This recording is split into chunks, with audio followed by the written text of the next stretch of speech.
Tercera parte. Épocas sombrías. Fuera en la ciudad con dos pieles, el cuero y la carne, 3 y cuantas la frente. Todas fueron para ser tocadas esta noche, sí señor. Todas preparadas para ser frotadas, acariciadas y amadas esta noche, sí señor.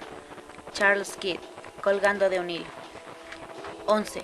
El terreno acechante. Conduciendo de vuelta a Sherneck, puso la radio a un volumen ensordecedor, para confirmar su existencia y para no perderse. Cada vez veía más claro que ciertas promesas no pueden mantenerse y que no podrían resistir sin contarle a su experiencia a Cheryl.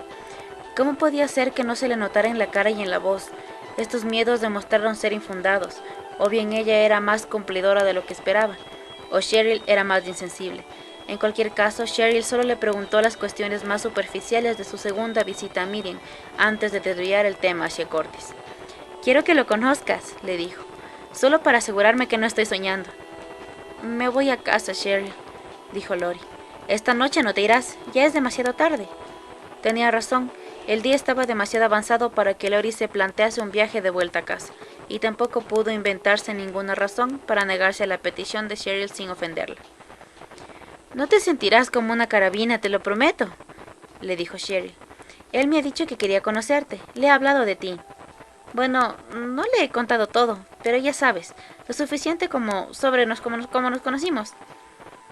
Puso una cara afligida. «Dime que vendrás», dijo. «Iré». «Fabuloso, ahora mismo le voy a llamar». Mientras Cheryl iba a hacer su llamada, Lori aprovechó para ducharse. Al cabo de 2 minutos había noticias sobre su cita de aquella noche. «Nos encontraremos con él en un restaurante que él conoce, hacia las 8», vociferó Cheryl. «Incluso traerá un amigo para ti». «No, Cheryl». «Creo que lo he dicho en broma», fue la respuesta. Cheryl apareció en el cuarto de baño. «Tiene mucho sentido del humor», dijo. «Nunca sabe si está hablando en serio o en broma. Él es así». Muy bien, pensó Lori, un cómico fallido. Pero había algo innegablemente reconfortante en volver con Cheryl y su pasión juvenil. Su interminable charla sobre Curtis solo le dio a Lori un retrato del hombre con el que hacen los artistas callejeros. Todo superficie sin contenido.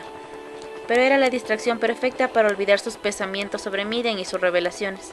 El atardecer estuvo tan lleno de buen humor y de los rituales de preparación para una noche en la ciudad, que de vez en cuando Lori se sorprendió preguntándose si todo lo que había pasado en la necrópolis no había sido una alucinación.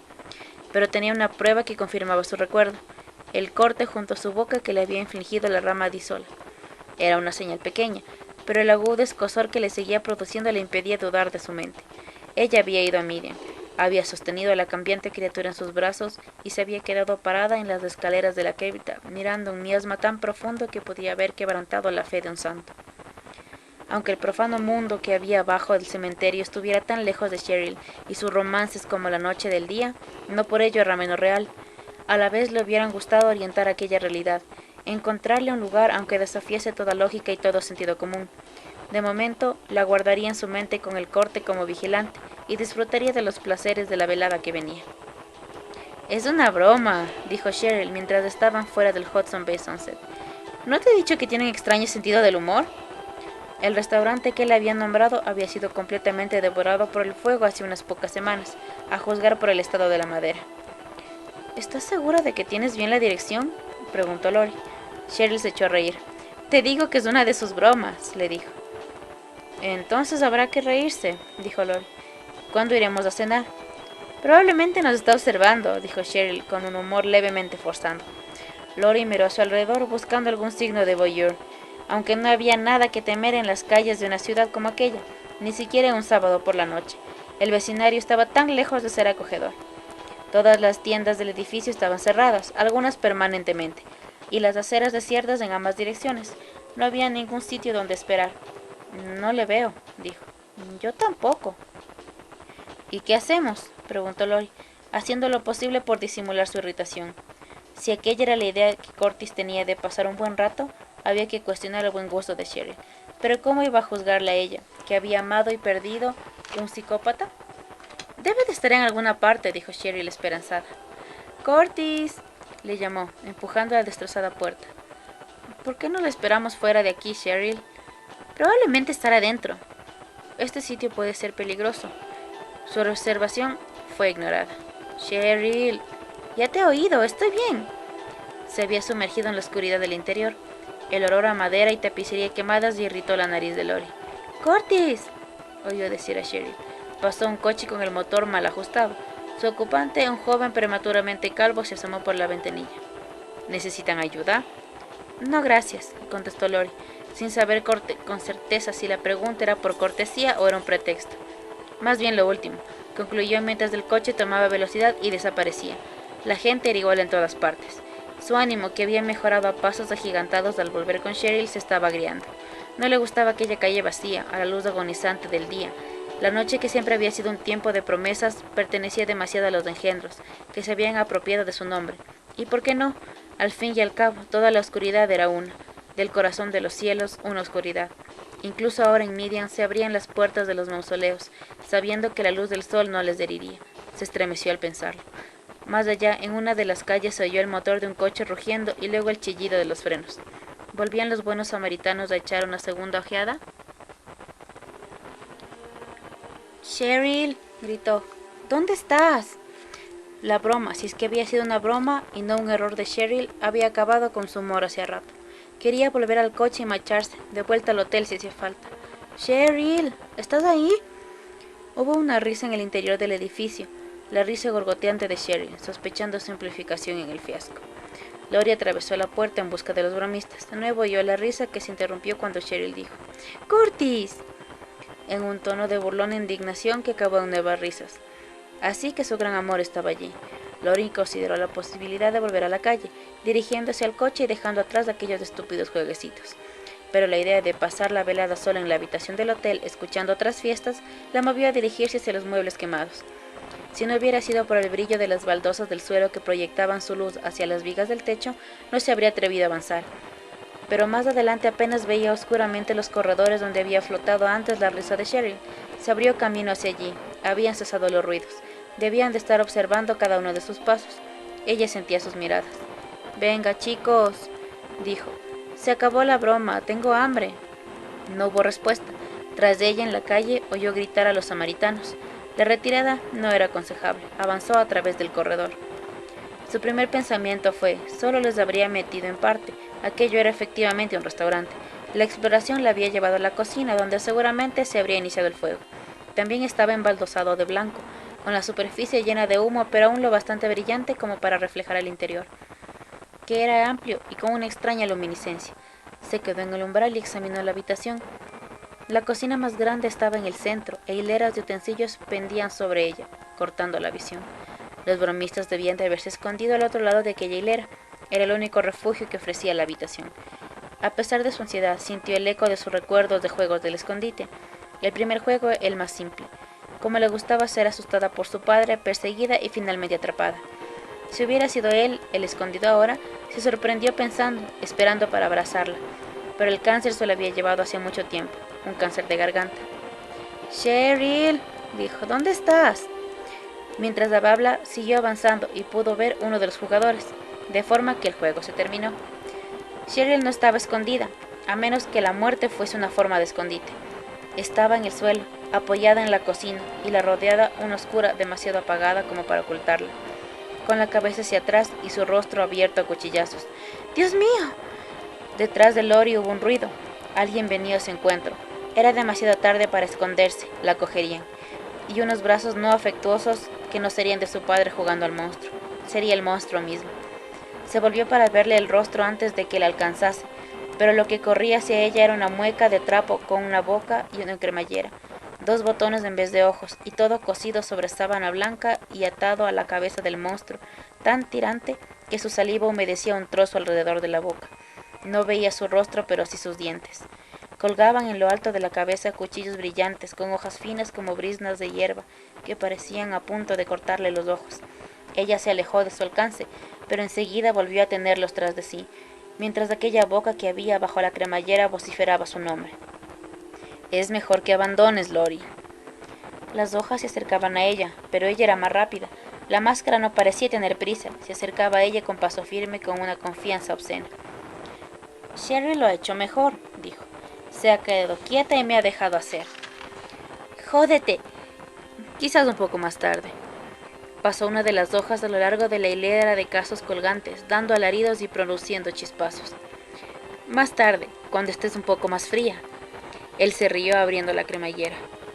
Hay que esperar una cosa. Ella le dejó hablar mientras intentaba calcular qué posibles salidas tenía. Las perspectivas no eran buenas. La salida de incendios estaba bloqueada por maderas quemadas. Su única salida era el pasillo abovedado por donde había entrado, y la máscara se interponía entre ella y dicho pasillo, afilando sus dientes uno con otro. Él empezó a acercarse otra vez. Esta vez no hizo ningún comentario. El tiempo de hablar se había terminado. Mientras se aproximaba, ella pensó en Miriam. Seguramente no había sobrevivido a aquellos horrores para ser asesinada por un psicópata solitario. Que se jodiera él mismo. Cuando los cuchillos se acercaron a ella, Lori arrancó un caso de su hilera y lo dirigió con fuerzas hacia su rostro. Apenas dio en el blanco. Se sorprendió de su propia fuerza. La máscara se tambaleó y dejó caer uno de sus cuchillos, pero no hubo ningún ruido detrás de la sábana. Simplemente cambió el cuchillo de la mano derecha a la izquierda, movió la cabeza como para dejarse de zumbar y se precipitó rápidamente hacia ella. Ella apenas tuvo tiempo de alzar la cazuela como un escudo. La hoja cayó sobre su mano. Por un instante no hubo sangre ni dolor. Luego ambos llegaron profusamente y el caso cayó a sus pies. Entonces él hizo un ruido de arrullo, y la inclinación de su cabeza sugería que estaba mirando a la sangre, como si corriese hacia la herida que él había originado. Ella miró hacia la puerta, calculando el tiempo que tardaría en llegar a la velocidad de su persecutor, pero antes de que pudiera actuar, la máscara empezó su último avance. No había alcanzado el cuchillo, ni tampoco alzó la voz al hablar. Lori, tú y yo tenemos que hablar. Aparte ese maldito cuchillo. Para su sorpresa, él obedeció su orden. Ella consideró el poco tiempo que tenía para recoger el otro cuchillo del suelo. Su mano herida la hacía la menos eficaz, pero él ofrecía un gran blanco. Podía hacerle daño, preferiblemente en el corazón. Con él he matado a Cheryl, dijo. Lo hubiera dejado si hubieras estado tú. Tenía el filo pegado a la palma. Sí, esto ha rajado a la pequeña Cheryl, de oreja a oreja, continuó.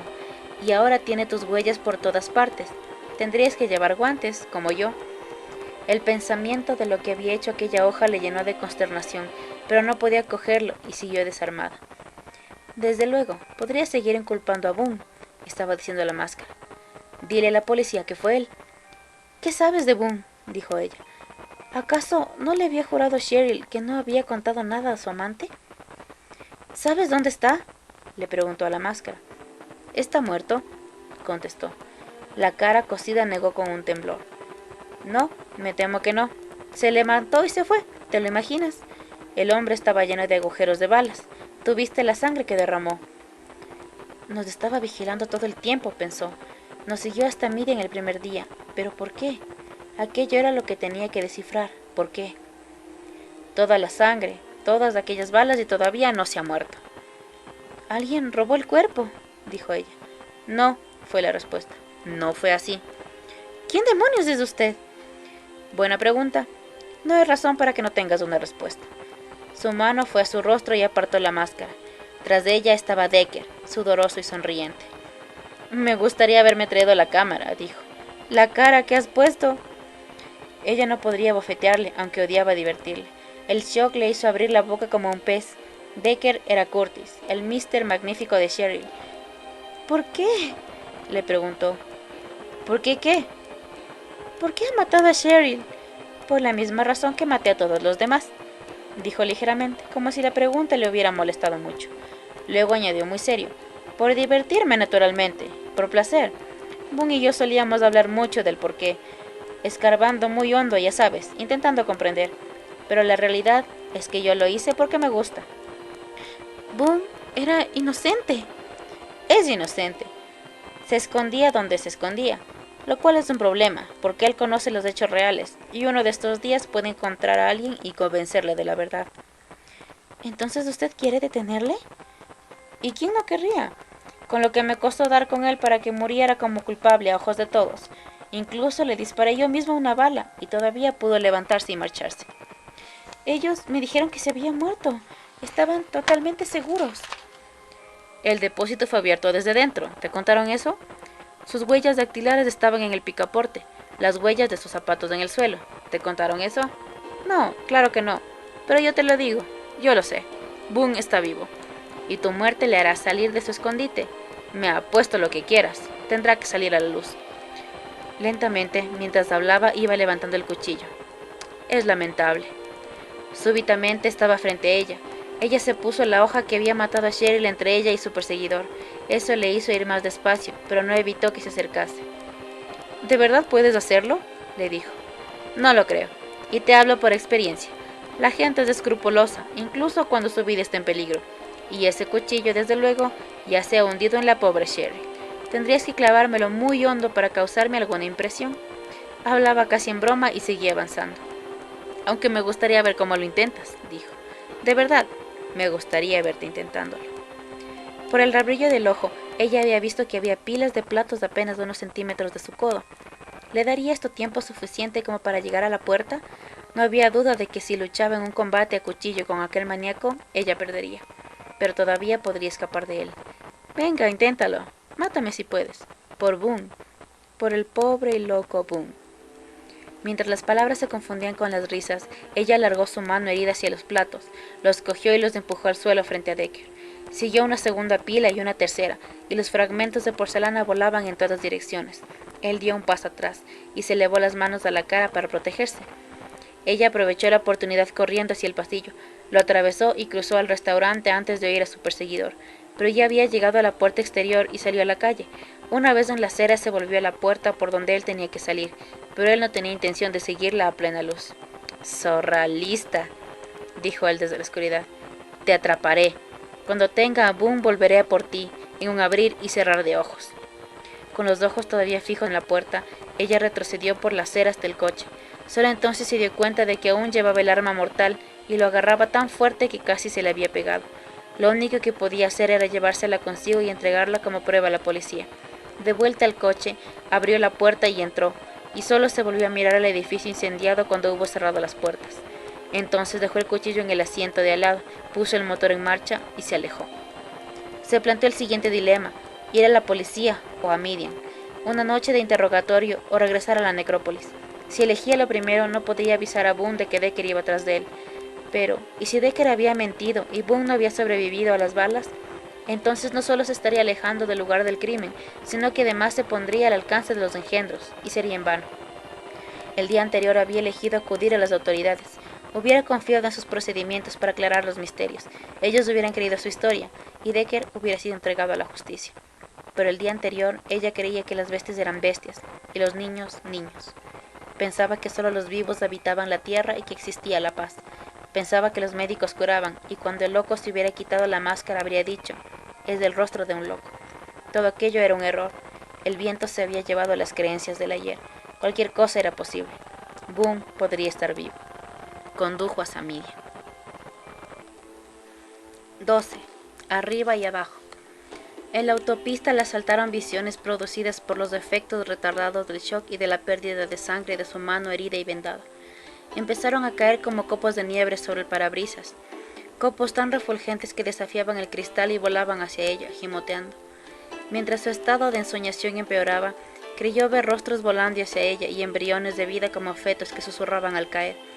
El espectáculo no le inquietó, al contrario, parecía confirmar una idea creada por su mente alucinada, que ella, como Boone, estaban viviendo una vida hechizada. Nada podría hacerle daño, al menos aquella noche. Su mano cortada estaba tan agarrotada que ya no podía asirle volante, y lo dejaba navegar de por una carretera oscura, con una sola mano en el acelerador, pues si el destino le había dejado sobrevivir al ataque de Decker, no sería simplemente para dejarla morir en la autopista. Había una reunión en el aire, por eso venían las visiones, corriendo con los reflectores y saltando sobre el coche para caer sobre ella a chorros de luces blancas. Le daban la bienvenida a Midian. En una ocasión miró al retrovisor y vio un coche detrás con las luces apagadas, pero cuando volvió a mirar ya se había ido. Quizá nunca había estado allí. Más adelante se extendía la ciudad, con las casas ocultas por sus faros.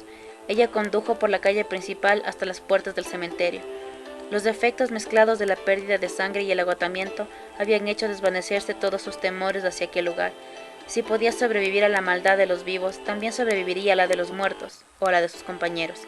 Y Boone estaba allí. Aquella esperanza se había convertido en certidumbre mientras conducía. Boone estaba allí, y al fin podría cogerle en sus brazos. Salió del coche y sintió que le invadía el desánimo. Adelante, se dijo. Las luces aún se dirigían hacia ella, aunque ella no se movía, pero todos los detalles se habían desvanecido. Solo quedaba su brillo, su ferocidad amenazando con barrer el mundo entero. Sabiendo que el colapso total estaba cerca, cruzó las puertas llamando a Boone por su nombre. Obtuvo una respuesta inmediata, aunque no era la que esperaba.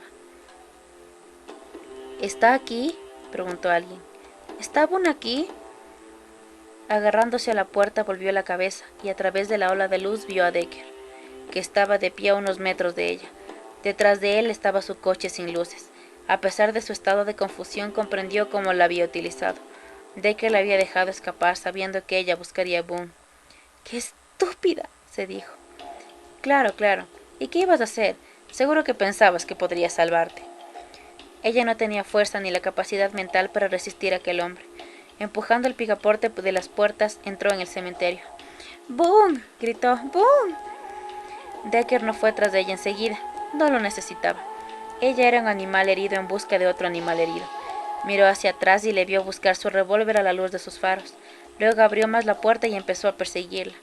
Ella apenas podía ver las avenidas que tenía frente a sí, cegada por la luz de su cabeza. Era como una ciega, llorando y tambaleándose, sin saber si Decker estaba detrás o delante. En cualquier momento podía eliminarla. Una bala y su hechizada vida llegarían a su fin. Bajo tierra los engendros oyeron su llegada con los sentidos atenazados por el pánico y la desesperación. También conocían las pisadas del cazador, las habían oído tras de ellos demasiado a menudo. Ahora esperaron compadeciendo a la mujer en sus últimos momentos, pero demasiado codiciosos de su refugio como para arriesgarlo. Había muy pocos lugares ocultos donde los monstruos pudieran encontrar paz. No pondrían en peligro su morada de ermitaños por una vida humana. Pero aún les dolía oír sus llamadas y sus súplicas, y para uno de ellos el sonido era casi insoportable. Déjenme ir por ella. No puedes, sabes que no puedes. Puedo matarle, ¿quién sabrá nunca lo que ha venido? Tal vez no esté solo, puede haber otros esperándole tras los muros. Recuerda cómo vinieron a por ti. No puedo dejarla morir. ¡Boone! ¡Dios mío, por favor! Era peor de lo que nunca había sufrido, oírla llamándole y sabiendo que la ley de Miriam no le dejaría contestar. Escúchala, por Dios, dijo, escúchala. Cuando te acogimos hiciste unas promesas, le recordó Lilesburg. Lo sé, lo comprendo. Lo dudo. No se pueden tomar a la ligera, Boone. Si les rompes, no pertenecerás a ningún sitio, ni a nosotros ni a ellos. Me estás pidiendo que escuche cómo muere. Tápate los oídos, pronto habrá terminado. Ya no le quedaba aliento para llamarle. No importaba, él no estaba allí, y si estaba estaría muerto bajo tierra descomponiéndose, más allá de la ayuda, de la entrega y la posesión. Ella estaba sola, y el hombre de la pistola se estaba acercando a ella. Decker cogió la máscara del bolsillo, la máscara de botones tras la cual se sentía salvo. Ah, cuántas veces en aquellos días agotadores con Boone, enseñándole las fechas y lugares de los asesinatos que había heredado, cuando Decker rebosaba de orgullo y casi deseaba reivindicar sus crímenes, pero necesitaba la cabeza de Turco más que la emoción fugaz de la confesión, para mantenerlas controladas a sus sospechas. Si Boone hubiera admitido los crímenes, todo hubiera acabado allí. Al mismo tiempo la máscara hubiera empezado a hablarle a su dueño otra vez, pidiéndole que la llenase de sangre, y los crímenes se hubieran reanudado. Aunque primero Decker tenía que encontrar al otro hombre y a la ciudad para abastecerse. Boone había echado en tierra sus cuidadosos planes, pero no le daría la oportunidad de contar lo que sabía. El viejo cara de botón acabaría con él. Decker se puso la máscara. Olió su excitación. Tan pronto como respiraba en ella se acercaba el clímax, no al pequeño clímax del sexo, sino al de la muerte, al clímax de la muerte. La máscara olía el aire por él incluso a través del espesor de sus pantalones y de su ropa interior. Olían a la víctima que corría delante de él. A la máscara no le importaba que su presa fuera mujer, sentía la misma excitación con cualquiera. A veces sentía una debilidad por los viejos que se meaban en los pantalones mientras intentaban huir, a veces por los jóvenes, otras por las mujeres o por los niños. El viejo cara de botón miraba con los mismos ojos amenazadores a la humanidad entera. Aquella mujer que corría ante él en la oscuridad no significaba para la máscara más que ninguno de los otros. Una vez les invadía el pánico y corrían, todos eran iguales. Él la seguía con paso firme. Era una de las máscaras de fábrica de cara de botón y a paso de ejecutor. Y ella corría ante él, y sus súplicas degeneraban en jadeo y mucosas. Aunque ya no le quedaba aliento para llamar a su héroe, sin duda aún rezaba para que acudiera por ella. Pobre perro, ¿no sabría que nunca se mostraban? Él había oído llamar, suplicar, rogar a los sacrosantos padres y madres, a los campeones y a los intermediarios, y ninguno había aparecido. Pero su agonía acabaría pronto. Un tiro en la nuca la derribaría, y entonces él cogería el cuchillo grande, el pesado cuchillo, y lo llevaría a su rostro del mismo modo en que lo había hecho con todos. Criseras, criseras, como los rayos de sus ojos, porque solo debía verse carne sin rostro. Ah, ella estaba cayendo, demasiado cansada como para seguir corriendo. Abrió la boca de acero del viejo cara de botón y le habló a la joven caída. «Estate quieta», dijo. «Así será mucho más rápido». Ella intentó levantarse por última vez, pero sus piernas la habían abandonado completamente y la luz blanca se estaba consumiendo. Aturdida, volvió la cabeza en dirección a la voz de Decker y entre las olas blancas vio que llevaba puesta la máscara. Su rostro era el rostro de la muerte. Él levantó la pistola. Ella sintió un temblor en el suelo que había justo bajo su cuerpo. ¿Era acaso el sonido de un disparo? Ya no podía ver la pistola ni a Decker. Una ola fina le había barrido de su vista, pero su cuerpo sintió el impacto de la tierra y a través del gemido que había en su cabeza, oyó a alguien pronunciar el nombre del nombre a que estaba esperando ahí. ¡Pum! Ella no oyó la respuesta, o quizá no la hubo, pero la llamada se repitió, como si el eco la devolviera desde la tierra. Antes de que pudiera reunir sus últimas fuerzas para localizar la llamada, su brazo bueno cedió y ella cayó boca abajo en el suelo. Cara de botón caminó hacia su presa decepcionado de la mujer que no estuviera consciente para escuchar su bendición final. Le gustaba ofrecer unas pocas palabras inteligentes en el penúltimo instante, palabras que nunca planeaba, pero que surgían como poesía de la boca de cremallera. A veces se reían con su sermón y entonces él se volvía cruel, pero si lloraban, y solían hacerlo a menudo, él lo tomaba en cuenta y hacía que el último momento, el definitivamente último, fuese rápido y sin dolor. Le dio una patada a la mujer en la espalda para ver si podía despertarla de su sueño. Y sí, sus ojos parpadearon abriéndose ligeramente. «Bien», dijo, apuntando con la pistola a la cara. Cuando sintió que la sabiduría le llegaba a los labios, oyó el gruñido. Por un instante apartó la vista de la mujer. De alguna parte llegaba un viento silencioso que agitaba los árboles. El suelo gemía bajo sus pies. La máscara no fue tocada. El viento erró por entre las tumbas, pero no le levantó ni un pelo de la nuca. Él era la nueva muerte, su rostro actual. ¿Qué daño podría amenazarle? Se echó a reír del melodrama. Echó la cabeza hacia atrás y se rió. A sus pies la mujer empezó a gemir. Era tiempo de acallarla. Apuntó a su boca abierta. Cuando reconoció la palabra que ella estaba pronunciando, la oscuridad que había frente a él se abrió, y aquella palabra dio un paso fuera de su escondite. «Boom», decía ella, y era. Emergió de entre las sombras de los árboles trémulos, vestido tal como lo recordaba la máscara, con una camiseta y pantalones vaqueros, pero había un brillo en sus ojos que la máscara no recordaba, y andaba, a pesar de las balas que le habían agujereado, como un hombre que nunca en su vida hubiese conocido el dolor. Era misterio suficiente, pero había más. Incluso cuando apareció ante sus ojos, empezó a cambiar, exhalando un velo de humo que transformó su carne en una fantasía. Era su cabeza de turco, todavía no, en absoluto. La máscara bajó la vista hacia la mujer para comprobar que compartía su visión, pero ella había caído en la inconsciencia. Tuvo que confiar en lo que sus ojos cosidos le decían, y le dijeron errores. Los tendones de los brazos de Boone y su cuello ondeante entre la luz y la oscuridad. Sus dedos crecían más y más. Su rostro, tras del humo que exhalaba, parecía correr con profusos filamentos que describían una forma oculta en el interior de su cabeza, donde se unían músculos y huesos. Y fuera de aquella confusión, una voz. No era la voz que recordaba la máscara. No era la voz de su cabeza de turco, impregnada de culpa. Era un grito de furia. «¡Eres hombre muerto, Decker!», gritó el monstruo. La máscara odiaba aquel nombre, Decker. El hombre era solo una vieja llama que había ardido una vez. En un ardor como aquel, con el clímax de la muerte tan alto, el viejo cara de botón apenas podía recordar si el doctor Decker estaba vivo o muerto. Pero el monstruo volvió a llamarle por aquel nombre. «¿Me oyes, Decker?», dijo. «Pedazo de bastardo», pensó la máscara. «Especie de engendro, aborto, hijo de perra». Apuntó con la pistola hacia su corazón. Había terminado de exhalar sus transformaciones frente a su enemigo entero. Si una cosa nacida del cuchillo de un carnicero podía llamarse entera. Infantado por una loba y un payaso. Era ridículo.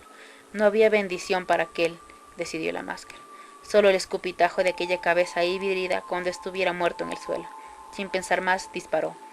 La bala abrió un agujero en el centro de la camiseta de Boone y en el cambiante carne que había debajo, pero la criatura solo hizo una mueca. «Ya lo intentaste otra vez, Decker», dijo Boone. «¿No has aprendido aún?» «No soy Decker», replicó la máscara, y volvió a disparar. Otro agujero se abrió bajo el primero, pero no salió sangre de ninguno de los dos. Boone había empezado a avanzar hacia el arma. No iba deprisa, sino con paso firme que la máscara reconoció como su propio paso de ejecutor. Podía oler la suciedad de la bestia, incluso a través de la sábana que cubría su rostro. Era dulce y amarga, y le enfermaba el estómago. «Estate quieto», le dijo el monstruo. «Así será más rápido». El paso copiado del suyo ya era bastante insultante, pero oír la pureza de sus propias palabras en aquella garganta antinatural desazonó a la máscara. Gimió tras la tela y apuntó con la pistola a la boca de Boone, pero antes de que pudiera disparar contra la ofensiva lengua de Boone, unas abultadas manos le alcanzaron y sujetaron el arma. Mientras se la arrancaba, la máscara apretó el gatillo, disparando a la mano de Boone. Las balas le arrancaron el dedo pequeño. La expresión de su rostro se oscureció con disgusto. Separó el arma de las manos de la máscara y la arrojó lejos. Luego alcanzó con su mutilador y lo acercó a él. Enfrentado a una destrucción inminente, la máscara se separó de quien la llevaba. El viejo cara de botón no creía que pudiese morir. Decker sí. Sus dientes castañaban contra la jaula que los encerraba, mientras él empezaba a suplicar. «Boone, no sabes lo que estás haciendo». Sintió como la máscara se tensaba en su cabeza, furiosa en su cobardía, pero él habló, intentando recobrar aquel tono sereno que utilizara una vez como aquel hombre. «Estás enfermo, Boone». «No supliques», oyó decir a la máscara. «No te atrevas a suplicar». «¿Y tú podrás curarme?», dijo el monstruo. «Claro que sí», contestó Decker. «Desde luego, solo tienes que darme un poco de tiempo». La mano herida de Boone agarró la máscara. «¿Por qué te escondes detrás de esta cosa?», le preguntó. «Me obliga a ocultarme, yo no quiero, pero ella me obliga». La furia de la máscara no tenía límites. Chillaba en la mano de Boone, oyendo cómo él traicionaba a su maestro. Si sobrevivía aquella noche, le exigiría la compensación más vil por sus mentiras. Él pagaría alegremente mañana, pero ahora tenía que vengar la bestia para vivir más. «Debes sentir lo mismo que yo», dijo, «debajo de esa piel que tienes que llevar». «¿Lo mismo?», dijo Boone. «Atrapado, obligado a derramar sangre. Tú no quieres derramar sangre y yo tampoco». «No entiendes», dijo Boone. «No estoy detrás de esta cara. Yo soy esta cara». Decker negó con la cabeza. «No lo creo. Creo que en alguna parte todavía eres Boone». «Boone está muerto. Boone fue derribado a tiros frente a ti. ¿Te acuerdas? Tú mismo le disparaste. Pero sobreviviste. ¿Vivo o no?». El coparachón de Decker estaba temblando, pero ahora dejó de temblar. Todos sus músculos se tensaron como si se aclarasen todos los misterios. «Tú me llevaste a manos de los monstruos, Decker, y me he convertido en uno de ellos. No monstruos de tu especie, no monstruos sin alma». Se acercó mucho a Decker con el rostro a unos pocos centímetros de la máscara. «Estoy muerto, Decker. Tus balas no me hacen daño. Llevo a Midian en mis venas. Eso significa que me curo a mí mismo una y otra vez. Pero tú...». La mano que agarraba la máscara arrugó la tela. «Tú, Decker, cuando mueras, morirás, y quiero ver tu cara mientras eso ocurre». Boone tiró de la máscara. Estaba muy bien sujeta y no cedió. Tuvo que clavar sus garras para rasgarla y abrirla, descubriendo todos sus sudorosos rasgos que había debajo. ¿Cuántas horas había pasado mirando aquel rostro, dependiendo de cada destello de aprobación suya? Tanto tiempo perdido. Aquella era la vera condición del doctor. Perdido, débil y sollozante. «Tenía miedo», dijo Decker. «Entiendes de eso, ¿verdad? Iban a encontrarme y castigarme. Necesitaba culpar a alguien». «Elegiste al hombre equivocado». «Hombre», dijo una voz suave desde la oscuridad. «¿Puedes llamarte a ti mismo hombre?». Boone corrigió. «Monstruo». Siguieron las risas. Luego, «¿Vas a matarle o no?». Boone apartó la vista de Decker hacia el que le hablaba, acuclillado sobre su tumba. Su rostro era una masa de tejido desgarrado. «¿Se acuerda él de mí?», le preguntó aquel hombre a Boone. «No sé. ¿Te acuerdas?», le preguntó Boone a Decker. Se llama Narcís. Decker lo miró. Otro de la tribu de Midian, dijo Boone. No estaba seguro de pertenecer a ella, musitó Narcís. Hasta que me quité las balas de la cara, seguía pensando que era un sueño. Asustado, dijo Boone. Lo estaba. Ya sabes lo que le hacen las balas a los hombres naturales. Boone asintió. Mátalo, dijo Narcís.